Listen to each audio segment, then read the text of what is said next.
Broadway's My Beat. From Times Square to Columbus Circle, the gaudiest, the most violent, the lonesomest mile in the world.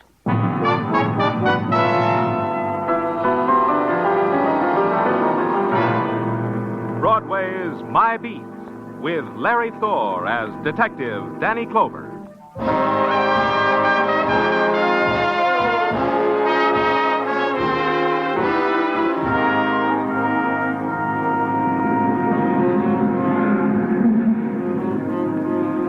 Broadway. It's a place you drift to because the other promises you've made to yourself never happen. It's a place where you leave your life behind and stand on a street corner beating down a scream in your throat.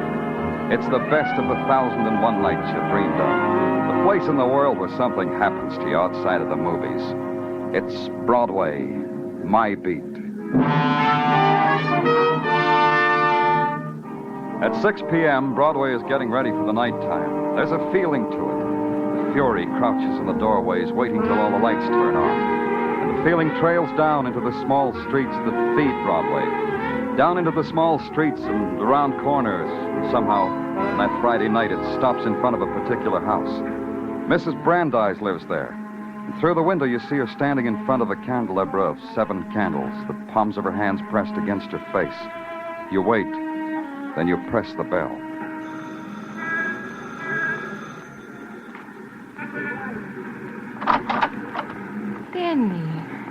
Danny Clover. Oh, it's good you came tonight, Danny. Good Shabbos, Mrs. Brandeis. Thank you, Danny. Please, come in.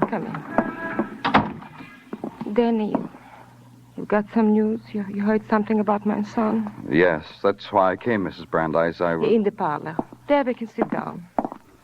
There you can tell me the news of my son. Your husband, Mrs. Brandeis? Yes. Oh, listen to him, Danny. Already, Mr. Brandeis is saying for our son the prayer for the dead. Please, sit down. Thanks. To him, Maury is already dead. He said to me, Danny, Mr. Brandeis said that no son of his was a murderer. To him, he said such a son is dead. So to him, it's not Maury who sits in prison. It's a stranger. I don't know how to say this, Mrs. Brandeis. Oh, say it, Danny, say it. Mrs. Brandeis, the plea for stay of execution. You see, the board that handles... What, Danny? Say it. The execution takes place Monday morning at 1 o'clock. They're going to kill my son. Execute. That's the word they used for killing my son.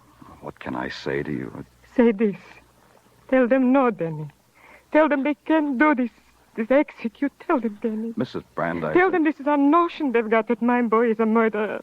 This board, these people who think such a thing, what do they know of Maury? There's nothing I can do. Maury didn't kill anyone. You tell them that, Danny. If Maury was innocent, I'd tell them. Oh, Danny. A mother who has looked into the heart of her son tells you this. Maury didn't do this thing. A mother tells you this. I'd better go, Mrs. Brandeis. Yeah, Danny, go. Good night.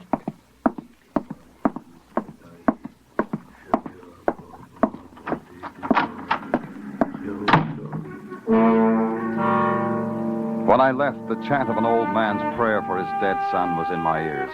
But rising above it was a twisted melody all mixed up with lament and hope and desperation. And that would be Mrs. Brandeis. And that would be all I had to go on. The instant of a man's dying had been written down and sealed and approved, and all I had to do was to tear it all up like it had never happened. And that could be the mission of a fool. So I'm a fool. So I went back to my office headquarters and waited for Sergeant Tartaglia to bring in the file on Maury Brandeis. And when he brought it in, it was 10 o'clock of a Friday night. It's 10 o'clock, Danny. That means something to you?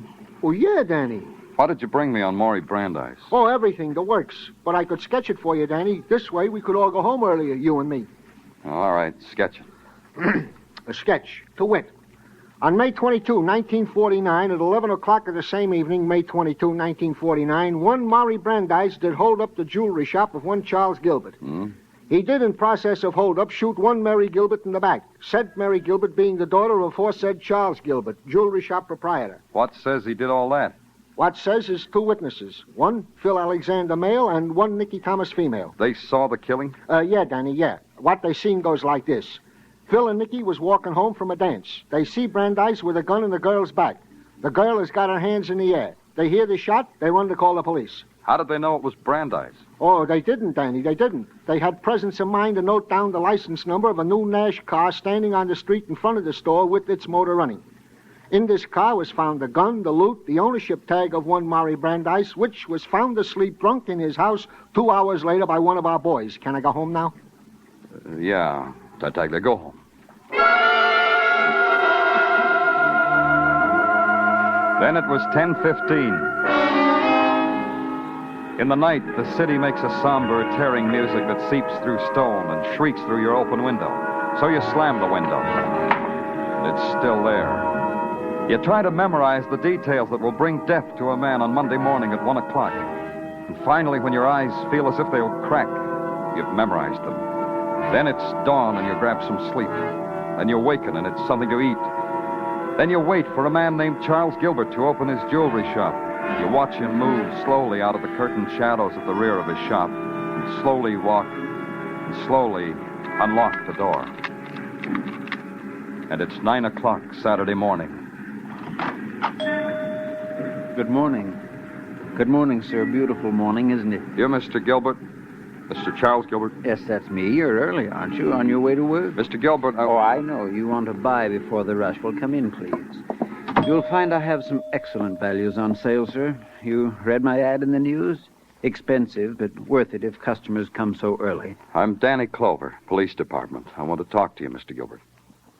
Is it about the murder of my daughter? Can we go in the back of the store and talk, Mr. Gilbert? Yes, of course. Through the curtains, Mr. Clover. Thank you. You understand, Mr. Clover, that whatever words we will speak over my daughter will bring me great pain. I'll make it as easy as I can. I'm trying to save a man's life, Mr. Gilbert.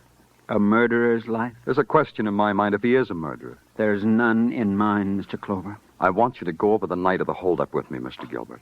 Everything, the simplest, the most ordinary details. Everything. I have already done that with you, police, Mr. Clover. Is that how you work? To rake through a man's brain? That's how we work. It was a Thursday night. It was late. Someone pounded on the door, kept pounding. My daughter said she'd get up and see what it was. I told her not to bother. They'd go away, I told her. Go on, Mr. Gilbert. Ruth slipped on her old coat and went to the door. She opened it. I heard her say, "What do you want?" And then I heard the door close, and then whispers, and then the shot. That terrible, terrible crashing sound, and Ruth's cry to me. Like when she was a little girl. No, Mr. Clover. You have customers, Mr. Gilbert. Good morning. Well, you mind if we look around, Dad? My wife and me are in the market for a bauble. Nothing's too good for my wife. Isn't that right, wife? Please go ahead. I'll be in the back of the store. Just call me when you're ready. Yeah, sure thing, Dad. Do you want more, Mr. Clover? All of it. All of it. I picked up my child, Mr. Clover, and put her on the bed. She was still alive then. I took off her coat. He shot her in the back. I held her like a baby in my arms. And she died. You want to save a murderer's life, Mr. Clover. Save it and my curse on you. Coat. No coat was mentioned in the transcript. Why wasn't it mentioned, Mr. Gilbert? How would I know, Mr. Clover? Where is that coat? I gave it away. To whom? To a boy who comes in Saturdays and cleans my shop. A boy by the name of Robert Shaw. Do you know where he lives? In Harlem, Mr. Clover, 1229 West 117th Street. I know because I had to send him postcards to reach him. The coat is important? I wouldn't know. I'm sorry, Mr. Gilbert, but I'm sorry. Thank you, Mr. Gilbert. Saturday afternoon, 2 p.m. standing there in front of a house in Harlem and trying not to look like a policeman. But somehow the people who lean from the windows and stare at you, the over-the-shoulder glances you get from passers-by, you can't hide it. So you pat a kid on the head and smile and look around, but nobody smiles back at you, not even the kid. The man you're waiting for acknowledges your greeting with a short nod. Yeah, I'm Robert Shaw. I'm Danny Clover, police. Well? I need some help from you, Shaw. From me? Help? It's about a coat, a woman's coat. I've been lucky. I've found an honest job. I don't have to steal. I didn't say anything about stealing. No, you didn't. You just said it was about a woman's coat. The coat that belonged to a murdered girl. Mary Gilbert? That's right. Where's that coat? Her father gave it to me. I didn't ask him. He said, here, Robert, here's a coat. Said maybe I could use it. But a coat for a woman? Yeah, for a woman. For my sister Ethel. I gave it to her. Where does your sister live? 1115 West 138th Street, apartment 3. But you won't find her there. Where is she? Well, try the Harlem Hospital, mister. I got word this morning early that that's where my sister was. In the hospital. Saturday afternoon, 3 p.m. You walk slowly up the worn sandstone steps. Slowly because somehow you never hurry when you can walk into a hospital. And a nun accepts your question quietly and tells you to wait because the girl's asleep. And you wait. And your eyes dart through open doorways in the hospital corridor, and you wait. And it's 4 o'clock, then it's 5, and still you wait. And the smell of the hospital melts into the furtive sounds and the quiet footsteps, and you doze. And then there's a gentle tap on your shoulder, and it's 8 o'clock, and you're shown a ward and a numbered bed, and a tired girl who tries not to be frightened. But I've already been questioned by the police, Mr. Clover. I know. This will only take a moment. What do you want to know? About the coat, Ethel. About the coat your brother gave you. I told him. I told him all about it. Tell me. I was walking home, Mr. Clover. It was late. When? Last night. It was very late, about midnight. That's when it was. Tell me just what happened, Ethel. As soon as I stepped down from the curb, the alley curb, Mr. Clover, he came out of the alley. It was dark. Then you don't know who he was? I still don't, Mr. Clover. He stood close to me and whispered in my ear. He said he would give me $10 for the coat I was wearing. The coat? Yes. Then he hit me. He started to tear the coat. Tried to tear it off of me. But I screamed and the man ran. And a policeman was standing over me. I see. Where's the coat now? It's over there, Mr. Clover. It's in the closet. This one? Yes. Take it, Mr. Clover. Take it. It's a dead girl's coat. I don't want it anymore. 9 o'clock. Tartaglia brings a dressmaker's dummy into my office, drapes it with the dead girl's blouse, puts the coat over it. The bullet hole in the blouse matches the sewn-up bullet hole in the coat, right on the same line. 10 o'clock, it still matches. 10:30, Tartaglia sends out for spud nuts and coffee. 11 o'clock, we've torn the coat apart. Nothing there. 11:30, we've got a torn-up coat. Nothing else. 12 o'clock. A boy's life. A boy's life.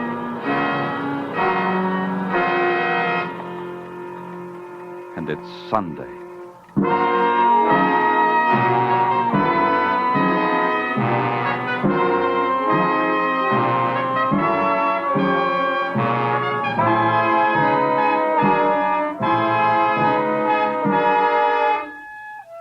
You are listening to Broadway's My Beat, starring Larry Thor as Detective Danny Clover. May as well face it, a lot of your conversation during the course of a week is about the shows on CBS on Sunday nights. Charlie McCarthy, Edgar Barrier, Jack Benny, Red Skelton, Corliss Archer, and Eve Arden as the romantic high school teacher, our Miss Brooks. Drama lovers, next week we'll surely be discussing Irene Dunn's performance in the Barretts of Wimpole Street this Sunday night on the Family Hour. And everybody will be talking about Margaret Whiting's songs on the Contented Hour and Horace Height's newest finds on his Youth Opportunity Program. All of these great shows will be heard this Sunday night on most of these same CBS stations, with Jack Benny being heard on them all.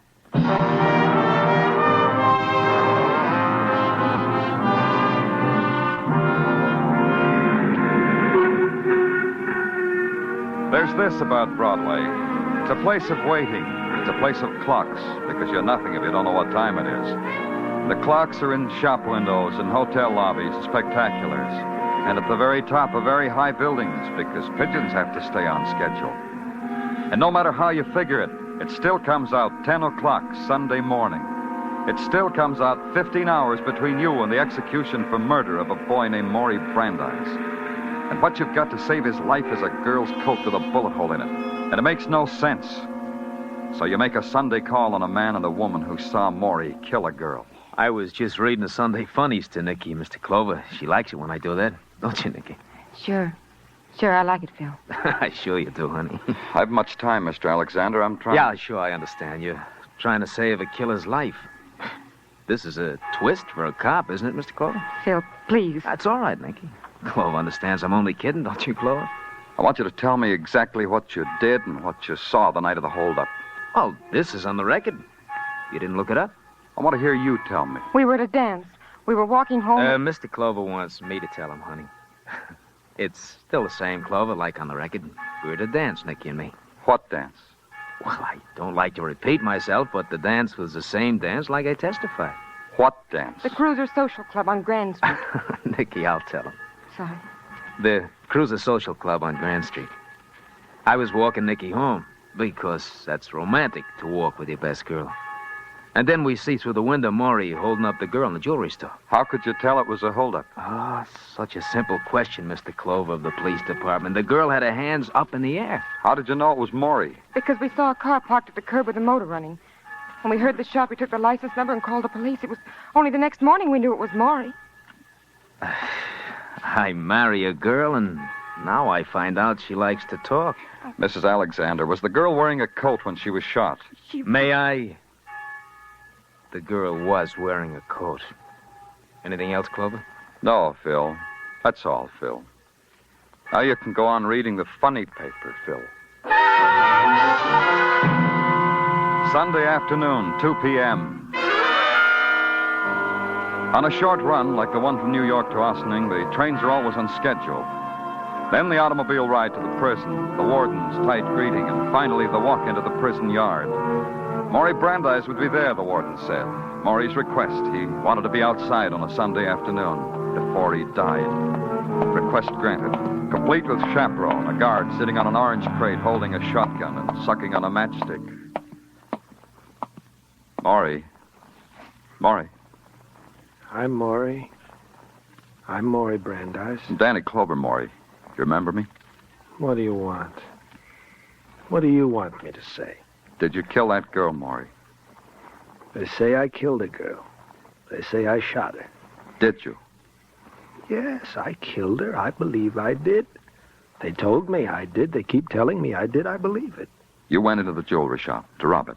When Mary Gilbert came downstairs, you made her turn around and you shot her in the back. Is that what you did, Maury? What? Listen to me. Yeah? You're sure of it, then, that you murdered Mary Gilbert? I was drunk. I was at the dance, and I got drunk. Why did you get drunk, Maury? I did it before. I liked it. Maury, I'm trying to help you. I promised your mother I'd help you, and there's not much time. I know that. I'm going to be electrocuted. They say it won't hurt. Do you know that? Did you know they can electrocute a man, kill him, and it's painless? I can't help you when you talk like that. Think, Maury. Think of something to tell me. Something I can go on. Some place it'll take me. Someone I can talk to. What happened that night when you were drunk? Why did you leave the dance? I was drunk. Did you have the gun when you left the dance? Drunk. Why did you tell her to turn around before you shot her? Almost the way I feel right now. Drunk. And you really don't remember. You don't remember a thing. I killed her. They keep asking me to say so. They say a man always confesses before he's electrocuted. It makes a man feel better. So I'm saying it. I killed her. and I don't feel anything at all. 4:45 on a Sunday afternoon. And all I had was a hatful of dried leaves. And back to the office at headquarters and staring at a headless dressmaker's dummy draped in a blouse and a torn tweed coat. Staring at it until it grew ahead and laughed at me. Laughed at me when I asked it why anyone would want that coat. And not tasting the cigarettes and the coffee. And feeling time run through your fingers like dust in that rotten clock. Why don't you go home now, Danny? Why? Oh, because it's getting late. It's almost 9 o'clock. You read and reread the records and the reports, the impersonal data, the typewritten words on municipally furnished stationery. The reason why a man must walk to his death in a few short hours. And the dressmaker's dummy puts her hand on her hip and winks at you. Danny, I brought you some more coffee. Tartaglia. Huh? You think Maury killed that girl? You want an honest answer or an answer that will make you feel good? Just an answer. Okay, Danny. Yeah, I think Maury Brandeis killed Mary Gilbert. I think no matter what personal reasons you got for going through all this, Maury Brandeis will still die at 1 o'clock tomorrow morning because he killed that Gilbert girl. You through talking? Yeah, Danny, I'm through. Why did someone beat up a girl to get that coat back? I don't know. How did they know about the coat the same time I did? I don't know. How? How? You jostled your coffee, Danny. How did they know about the coat the same time I did? I told you, Danny, I don't know. Call up Gilbert's jewelry shop. Get me Gilbert. Danny, look, it's 11:30 o'clock at night. Let the poor guy alone. Let him sleep. Call him up. Okay, Danny. Hey, let me find the number. Now, here it is.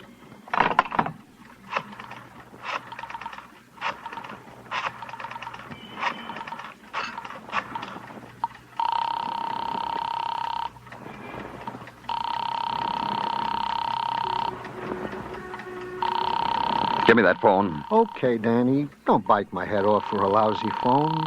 Here.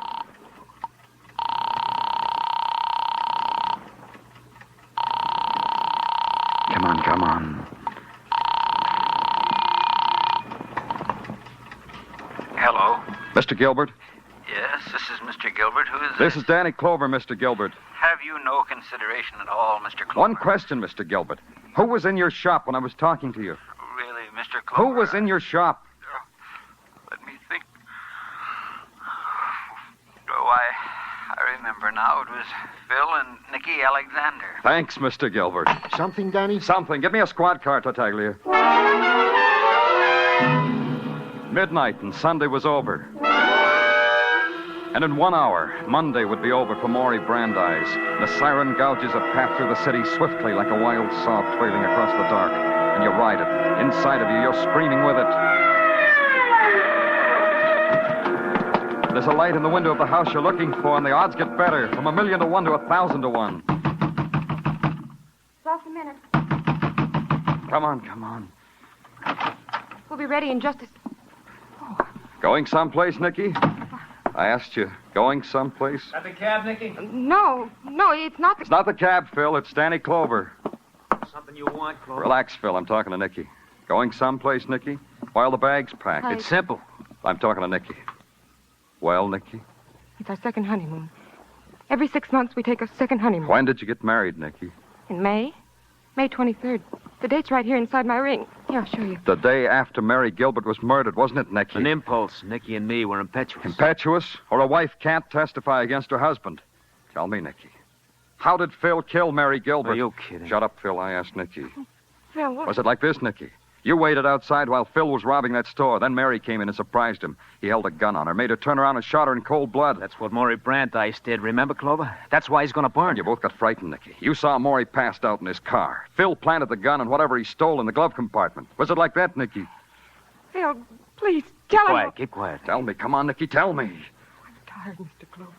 I'm so tired of... I'll tell you. Shut up. I told you to shut up. Leave her alone. I said leave her alone. Stay out of this.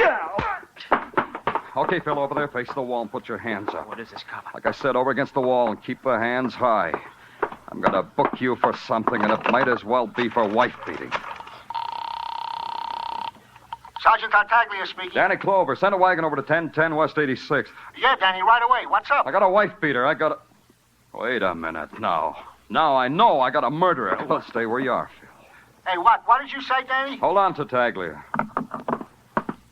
You did it, Phil. You killed Mary Gilbert. It's over, Phil. I know. You don't know nothing. What are you talking about, Clover? The coat you tried to tear off a girl's back in Harlem proves it. You're fishing. You don't know nothing. You heard me talking to Mary Gilbert's father about the coat, so you knew it was important. Now I know why it's important. I'm listening, but all I hear is noise. And listen closer. The bullet hole in the coat was in line with the bullet hole in her blouse. That means her hands weren't in the air like you told us they were. Listen to him, Nicky. Ain't he a kick? Phil. The coat rises when a person holds his hands in the air like yours is doing now, Phil. If I shot you in the back, the bullet hole in your coat would be a couple of inches lower than the one in your shirt. So? So you lied. So you committed murder. So you're both under arrest. Tartaglia. Danny, are you all right? Yeah, get off the phone, Tartaglia. I got to put through a call to Sing Sing.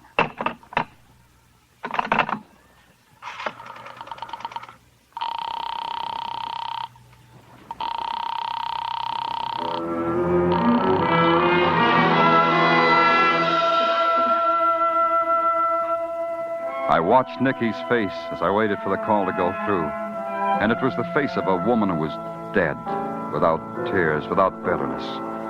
Only the final, the desperate rejection of life. And then I was talking to the warden. Then I hung up and made another call to Mr. Brandeis to tell him his son was back from a journey into shadows. To tell him he need no longer pray for the dead.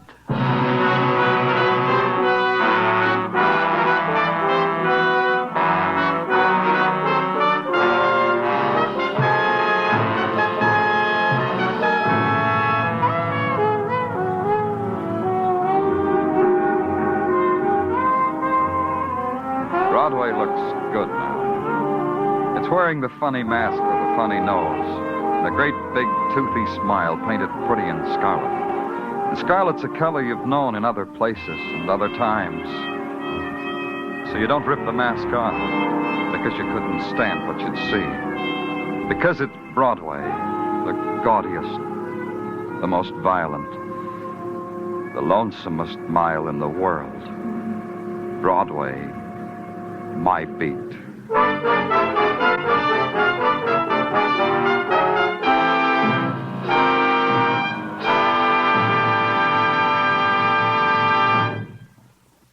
Broadway's My Beat stars Larry Thor as Detective Danny Clover and is written by Morton Fine and David Friedkin.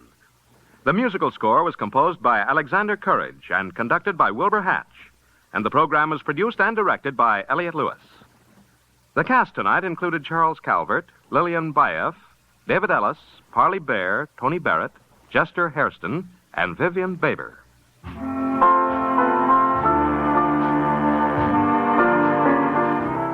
Some people go to the Caribbean, some go to the Klondike.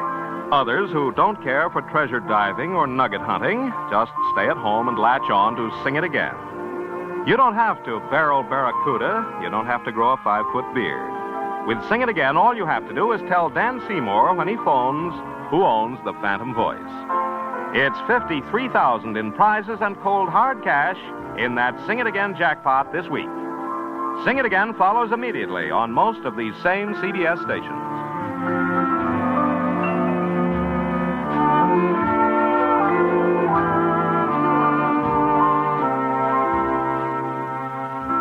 This is CBS, where you find Broadway Is My Beat every Saturday night, the Columbia Broadcasting System.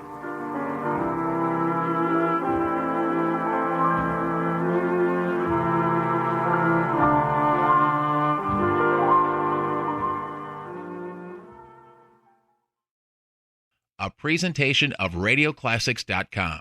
Programs are copyright their respective owners. All rights reserved.